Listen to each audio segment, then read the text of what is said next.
ঢাকা শহরে এখন তো নামি দামি সেলুনের অভাব নাই, কিন্তু কয়জন হেয়ার স্টাইলিস্ট আছে যাদের কাজ দেখে মানুষ তাদের কাছে চুল কাটতে যায়। বাংলাদেশের famous hair expert Akhtar Ali ভাইরে তো সবাই চেনেন। এছাড়া বাংলাদেশে আরো অনেক হেয়ার এক্সপার্ট হেয়ার স্টাইলিস্ট আছে, তাদের কাজের মানে এতই ভালো মানুষ বারবার তাদের কাছে ফিরে যায়। যেমন আমি সোহেল ভাইয়ের কাছে একটানা 14 বছর ধরে চুল কাটে আসতেছি। খুব কম সময় গেছে আর কি যে ওনাকে ছাড়া চুল কাটতে হয়েছে আমার। তো এছাড়া সবসময় তার কাছে চুল কাটছি, হাতে গোনায় 2-3 বার আর কি বাইরে কাটতে হয়েছে। এছাড়া একবার সোহেল ভাই ঢাকা ছিল না, আমি তারপর আমাকে ইমার্জেন্সি চুল কাটতে হয়েছিল।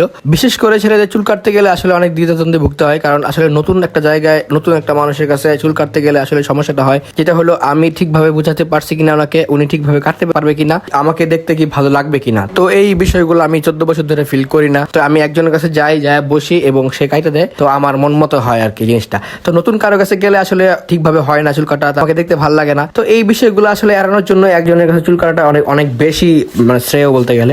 যখন নতুন নতুন মানুষের কাছে চুল কাটতাম তখন আমাকে দেখতে এক এক রকম লাগতো, যে আজকে একটা কাটিং দিলাম, 2 মাস পর আবার কাটিং দিলাম, তো এখানে আবার আরেক রকম লাগতেছে। তো একটা কাটিং ধরে রাখার জন্য আপনাকে একরকম দেখার জন্য একজনের কাছে চুল কাটাটা ওটা অনেক বেশি ইম্পর্টেন্ট। ওই লোকটা জানে যে আসলে আপনার এই কাটিংটা আপনার মাথায় ভালো যায়, এই কাটিংটাই আপনাকে সবসময় দেওয়া উচিত। ভিন্ন রকমের এক্সপিরিয়েন্স না পেতে চাইলে অবশ্যই একজনের কাছে চুল কাটাবেন, যেটা আমি করি আর কি। আমার সাথে আমার অনেক ফ্রেন্ডরাই আসতো তার কাছে চুল কাটার জন্য, বাট আসলে তারা কেউই আর কি ধরে রাখতে পারে নাই যে আসলে কোনো না কোনো সময় অন্য কারোর কাছে চুল কাটতো আবার ভাইয়ের কাছে আসতো আর কি। তো আমি মাঝে মাঝে এমন সময় গেছে যে আসলে সোহেল ভাইয়ের কাছে চুল কাটতে গেলে আমার আসলে বিভিন্ন জায়গায় যাইতে হয়েছে, কারণ উনি বিভিন্ন জায়গায় শিফট করতো। আসলে আজকে এই সেলুনে আছে, 2 বছর পরে হয়তো আর অন্য সেলুন থাকতো। আসলে এখন তো তার নিজের দোকানে নিজে সবসময় থাকে, তো আসলে এখন আমার আর এই কষ্টটা হয় না। তো আগে কষ্ট করে হলেও উনি যেখানে থাকতো সেখানে গিয়ে চুল কাটে আসতাম আর কি। একটা সময় ছিল এলাকার মধ্যে ঘুরতাম আর পোলাবানরা আমার জিজ্ঞেস করতো ভাই কই থেকে চুল কাটছো, কার কাছ থেকে চুল কাটছো। তো ছোট পোলাবানরা বলেন, আমার ফ্রেন্ড সার্কেল বলেন, বড় ভাইরা বলেন, তো সবাই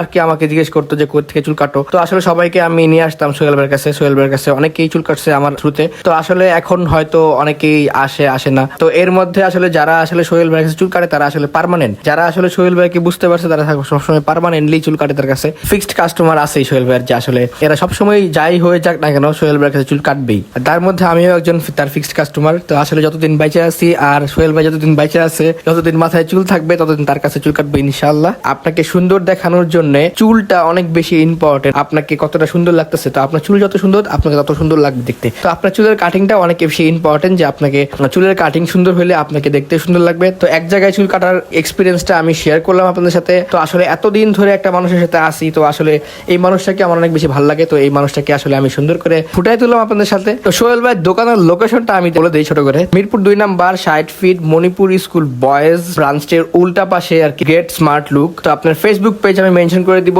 এছাড়া আপনারা ফেসবুকে নক করতে পারেন, বা ফেসবুকে আপনি নক করলে আসলে ইজিলি আপনারা রিচ করতে পারবেন। তো আসলে এই ছিল আমার ব্লগ। আশা করি আপনাদের এই ব্লগটা ভালো লাগছে। ব্লগটা ভালো লাগলে অবশ্যই কমেন্ট করে জানাতে ভুলবেন না আপনার কেমন লাগলো। আর সবাইকে বলবো একটা লাইক দিয়ে ব্লগটা শেয়ার করে দিবেন। আর যারা ইউটিউব থেকে দেখতেছেন অবশ্যই সাবস্ক্রাইব করে রাখবেন, আর যারা ফেসবুক থেকে দেখতেছেন অবশ্যই ফলো দিয়ে রাখবেন। দেখা হচ্ছে নেক্সট ব্লগে, সে পর্যন্ত সবাই ভালো থাকবেন। আল্লাহ হাফেজ।